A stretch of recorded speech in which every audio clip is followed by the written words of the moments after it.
Hello everyone. Geography series को continue करते हुए आज हम जियोमॉर्फोलॉजी की एक और बहुत ही रिलेवेंट और इम्पॉर्टेंट थ्योरी को समझेंगे, प्लेट टेक्टोनिक्स थ्योरी। पिछले लेक्चर्स में हमने देखा कॉन्टिनेंटल ड्रिफ्ट थ्योरी के बारे में, फिर हमने सी फ्लो स्प्रेडिंग और कन्वेक्शन करंट के बारे में समझा। तो इन थ्योरी को बेसिस बनाते हुए आगे के जियोलॉजिस्ट ने डिस्ट्रीब्यूशन ऑफ ओशन और कॉन्टिनेंट्स, जैसे कौन सा ओशन कहाँ पे है, कौन सा कॉन्टिनेंट कहाँ पे एग्जिस्ट करता है, उन्हीं को स्टडी को करते हुए इनके फिनोमिना को समझने के लिए एक और इम्पॉर्टेंट थ्योरी दी, प्लेट टेक्टोनिक थ्योरी। ये अब तक की सबसे वाइडली एक्सेप्टेड थ्योरी है और ये हमारे सारे जो क्वेरीज हैं, क्वेश्चंस हैं कि ये यहाँ पे अर्थक्वेक क्यों है, यहाँ पे वोल्केनोज की है, इन सारे क्वेश्चंस का जवाब देता है। तो आइए हम पढ़ेंगे प्लेट टेक्टोनिक्स थ्योरी के बारे में। अब सबसे पहले हम पोस्टुलेट्स देख लेते हैं कि प्लेट टेक्टोनिक थ्योरी में क्या चार पोस्टुलेट्स लिए थे। इसमें जियोलॉजिस्ट ने कहा कि अर्थ का लिथोस्फेयर है is divided into series of rigid tectonic plate. मतलब कि अर्थ का पूरा एक लैंडफॉर्म जो है, लैंड सरफेस जो है, लिथोस्फेयर जो है, क्रस्ट का अपर पार्ट, वो क्या है, रिजिड टेक्टोनिक प्लेट्स में डिवाइडेड है। ठीक है। दूसरी बात उन्होंने बोली कि वो एक सेमी फ्लूइड एस्थेनोस्फेयर पे फ्लोट करता है, वो जो प्लेट्स हैं वो फिक्स नहीं है, वो फ्लोट करते हैं। और तीसरी बात उन्होंने कही, ये interaction at the plate boundaries जो है वही मेजर चेंजेस लाते हैं हमारे लैंडफॉर्म में, क्रिएशन में और जियोलॉजिकल प्रोसेस में। और चौथी बात जो उन्होंने की, plate movements are driven by mantle convection current.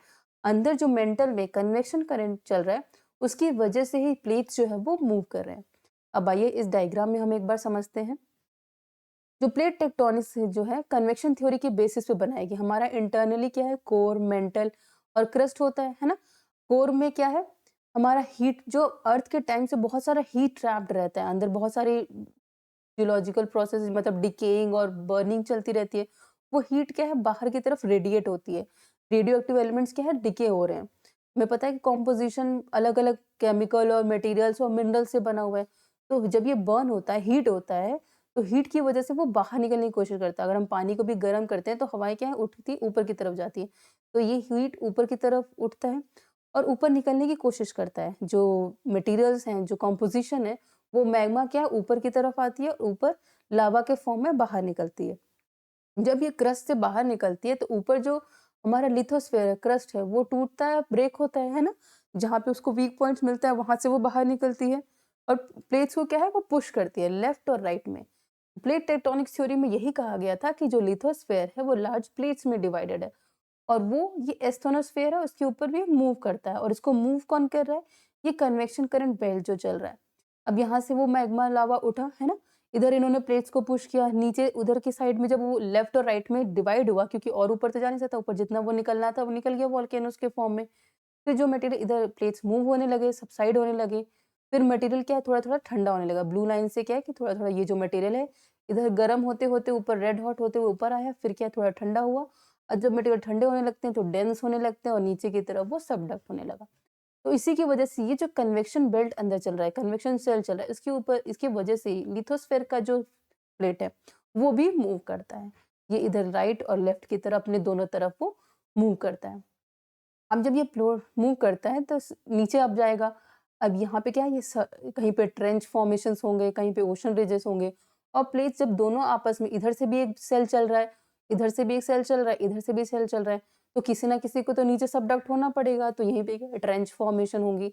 तो ये आप डाइवर्सिटी ऑफ चीजें आप देखोगे, कहीं पे वॉल्केनोज निकल रहे हैं, कहीं पे ट्रेंच फॉर्मेशन हो रहे हैं, है ना। तो ये सारी चीजें क्यों हो रही है, अंदर कन्वेक्शन जो चल रहा है, एस्थोनोस के ऊपर जो प्लेट्स हैं, प्लेट्स मूव कर रहे हैं, तो हमारे लैंडफॉर्म में सिग्निफिकेंट चेंजेस कर रहे हैं। तो ये चीजें हम बताई गई थी प्लेट टेक्टोनिक थ्योरी में। अब प्लेट टेक्टोनिक मतलब क्या हुआ, टेक्टोनिक प्लेट मतलब कि लिथोस्फेरिक प्लेट। सबसे पहले ये वर्ड को यूज किया था टूजो विल्सन ने। उन्होंने कहा था कि ये जो प्लेट्स हैं ये एक मैसिव और इरेगुलर, ऐसा नहीं है कि फिक्स्ड ये स्क्वायर शेप में है या रेक्टेंगल शेप में है या सर्कल शेप में। इनका शेप क्या है, इरेगुलर है। जैसे कि आप कोई कांच का टुकड़ा आप रखे हो और वो टूट जाता है तो अलग अलग डिफॉर्मेशंस बनते हैं, अलग अलग शेप्स बनते हैं। उसी तरीके से अर्थ का अगर लैंडस्केप आप देखोगे, लिथोस्फेयर का, तो इस तरीके से कुछ टूटा हुआ दिखेगा, टेढ़ा मेढ़ा सा, है ना।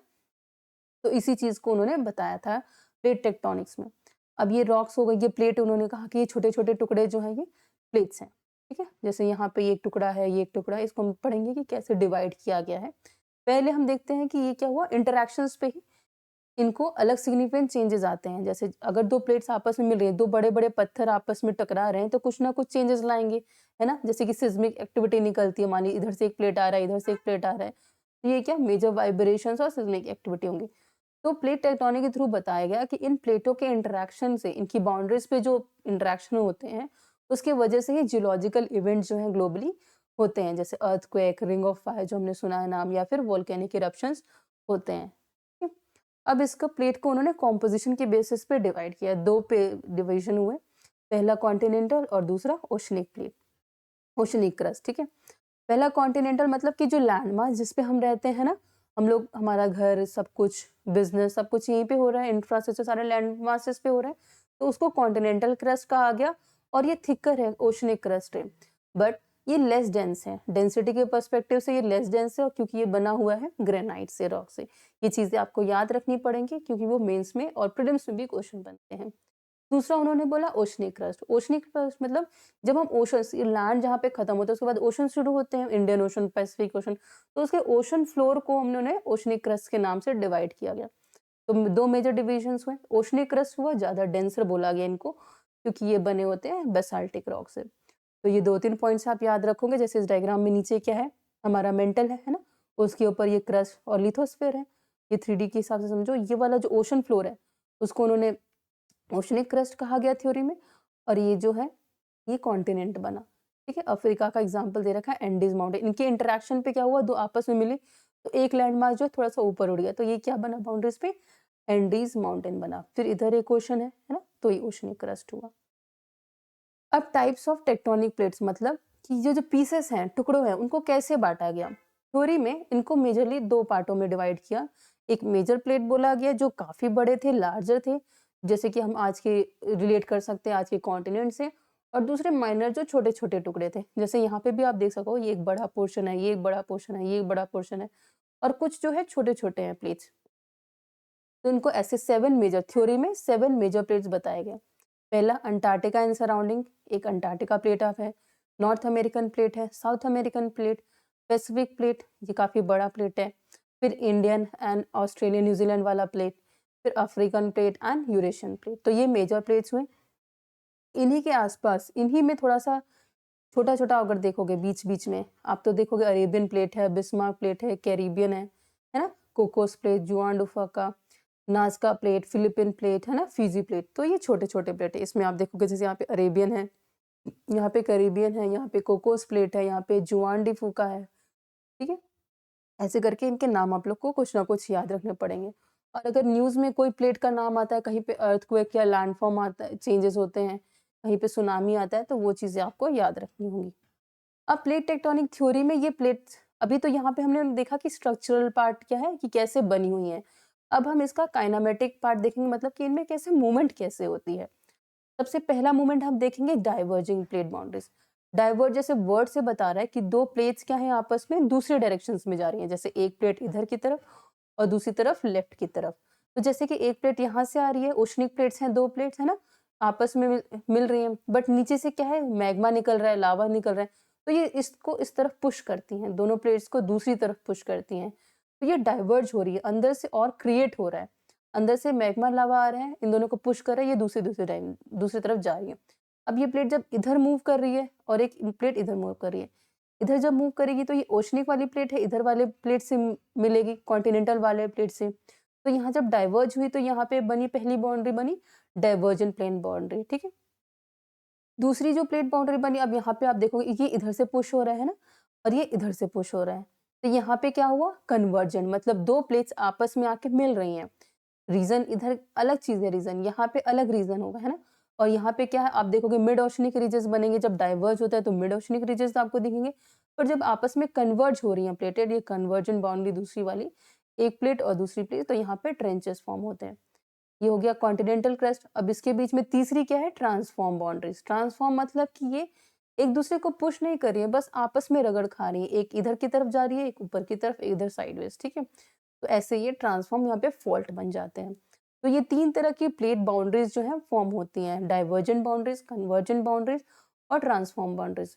इस तरफ भी अगर आप देखोगे तो ये ओशनिक प्लेट है और यहाँ पे भी ओशनिक प्लेट है, तो अब ये प्लेट जो है डेंसर होगी, दोनों के कंपैरिजन में जो ज़्यादा डेंस होती है, वो नीचे सबडक्ट करती है। हमने पीछे पढ़ा, ये जैसे ये ओशनिक प्लेट है, ये ओशन है, ये ओशन का बेड फ्लोर है और इधर कॉन्टिनेंट है, तो ओशन हमारा ज़्यादा डेंसर होता है प्लेट, है ना?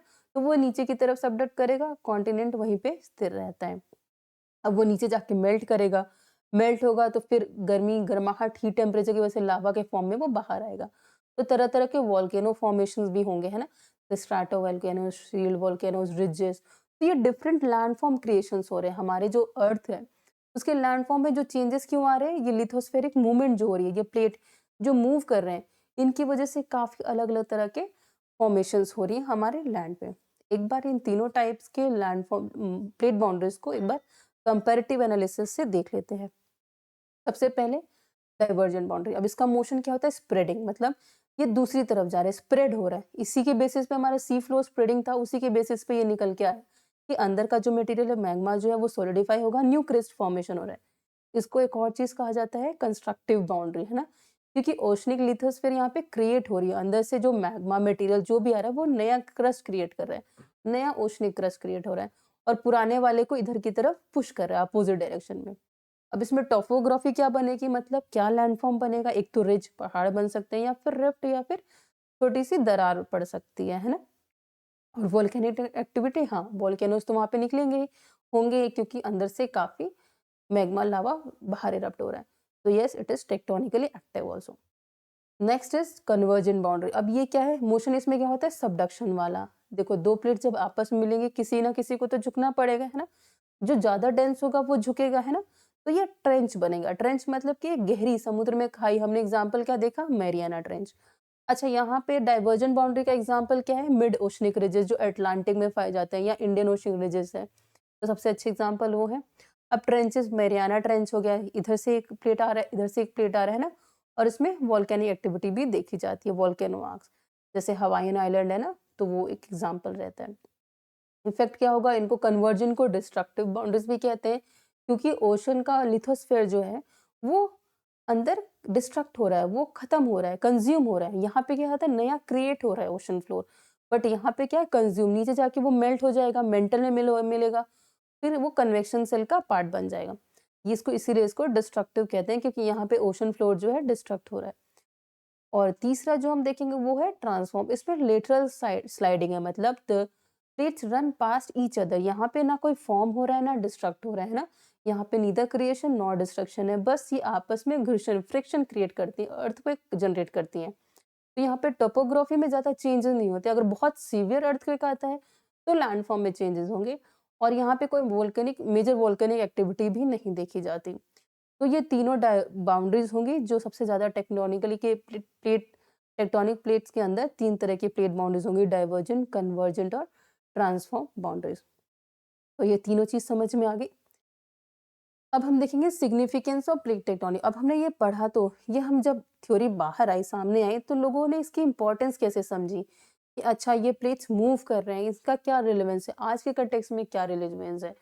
अब जो लैंडफॉर्म जो चेंजेस है अभी देखिए, जैसे कि अर्थ इंडियन प्लेट जो है, जैसे इस इमेज में आपको अगर मैं दिखाऊंगी, यहाँ जो इंडियन प्लेट है वो हमारा यूरेशियन प्लेट की तरफ बढ़ रहा है ना, और हमारी न्यूज में आता रहता है कि हिमालय जो है राइज कर रहा है ना। तो ये सिग्निफिकेंट चेंजेस, अगर हम इस चीज को मॉनिटर करेंगे कब क्या, और टेक्निकली बहुत सारे एक्टिविटी हमें देखने को मिलते हैं, बहुत सारे अर्थक्वेक आते हैं, नेपाल में रिसेंटली हमने देखा, फिर अभी रिसेंटली जापान में अर्थक्वेक देखा। तो इन चीजों को मॉनिटर करने में इस चीज की स्टडी बहुत हेल्पफुल रहती है, ताकि टेक्टोनिकली क्या चेंजेस, कहाँ पे सिग्निफिकेंट चेंजेस हो रहे हैं। मैग्मा इरप्शंस कॉज और न्यू मटेरियल्स, मतलब कि अगर अंदर से मैग्मा आ रहा है तो काफी तरीके के मटेरियल्स भी बाहर आते हैं, जो अर्थ की फॉर्मेशन में काफी रेडियो एक्टिव एलिमेंट्स या रेयर मेटल्स आते हैं बाहर की तरफ, जो हमारे साइंस, टेक्नोलॉजी और इनोवेशन में बहुत हेल्पफुल रहते हैं। तो मैग्मा इरप्शन या नया जो मैग्नेटिक लावा फॉर्मेशंस आएंगे वो साइंटिफिकली भी बहुत हेल्पफुल रहते हैं। मिनरल्स आते हैं जो काफी इकोनॉमिक वैल्यू के होते हैं, जैसे कॉपर, यूरेनियम, वो प्लेट बाउंड्रीज पे पाए जाते हैं। तो वो आज की टेक्नोलॉजी को काफी हेल्पफुल रहते हैं और इकोनॉमिक पर्सपेक्टिव से भी कंट्री को बहुत हेल्प करते हैं। अब future landmass of the continent भी समझ पाएंगे अगर हमें पता है कि हाँ ये इस कॉन्टिनेंट इस तरीके से मूव कर रहा है, तो हमें इसके फ्यूचर कोर्स का भी पता चलेगा कि हाँ ये मूवमेंट आगे कैसे जाएगी। जैसे कि एक सबसे अच्छा एग्जांपल आप ये अफ्रीकन रिफ्ट वैली का देखते हो, है ना? The east coast of Africa will split off into new region, ये स्प्लिट होके ये काफ़ी हद तक अभी तुरंत की बात नहीं, 100 साल, 500 साल में ये है कि ये पार्ट निकल के बाहर आ जाएगा, यहाँ पे फिर एक ओशन आ जाएगा, जैसे ये पानी भर जाएगा इस एरिया में। और फिर दूसरा है कि नॉर्थ अमेरिका और साउथ अमेरिका भी शिफ्ट हो जाएँगे इन कमिंग ईयर्स में, ये भी आशा लगाई जाती है। और दूसरा बोला जाता है कि ऑस्ट्रेलिया जो है वो एशिया के और नज़दीक आएगा। तो ये सब एनालिसिस हम किस बेसिस पे निकाल पा रहे हैं? इन प्लेट्स के मूवमेंट के बेसिस पे। इस स्टडी जो टेक्टोनिक स्टडी हम करते हैं, उसके बेसिस पे ही हम पता लगा पाते हैं कि आगे फ्यूचर को कॉन्टिनेंट्स का जो मूव होगा, ज्योग्राफिकली, डायनामिकली वो कैसे फ्यूचर कोर्स में चेंज होंगे। अब हमने पूरी प्लेट टेक्टोनिक तो पढ़ी, पर इनके मेजर जो जियोलॉजिस्ट थे, उनके बारे में भी जान लेते हैं कि किन किन लोगों ने इस थ्योरी को दिया था। 1967 में मैकेंजी और पार्कर ने सजेस्ट की थी इस थ्योरी को, है ना? और नेक्स्ट ईयर मॉर्गन ने इसकी प्रॉपर थ्योरी को आउटलाइन किया था 1968 में। तो ये 3 साइंटिस्ट हैं, मैकेंजी, पार्कर और मॉर्गन, जिन्होंने प्लेट टेक्टोनिक्स थ्योरी को दिया था। अब ये थ्योरी आज तक की सबसे वाइडली एक्सेप्टेड थ्योरी है, जो हमारे वेगनर और सी फ्लोर स्प्रेडिंग के बेसिस पे डेवलप हुई। और इन्होंने, जैसे कि हमने कॉन्टिनेंटल में देखा, मतलब वेगनर में देखा था, उन्होंने सिर्फ कॉन्टिनेंट पे फोकस किया था, ओशन को नहीं देखा था। सी फ्लोर स्प्रेडिंग में सिर्फ हमने ओशंस को देखा था, कॉन्टिनेंट्स को ज़्यादा ध्यान नहीं दिया। पर यहाँ पे इन्होंने सारे डायनामिक्स को रीज़न देते हुए एक्सप्लेन किया। इसीलिए वो आज तक की सबसे सक्सेसफुल थ्योरी में ये मानी जाती है।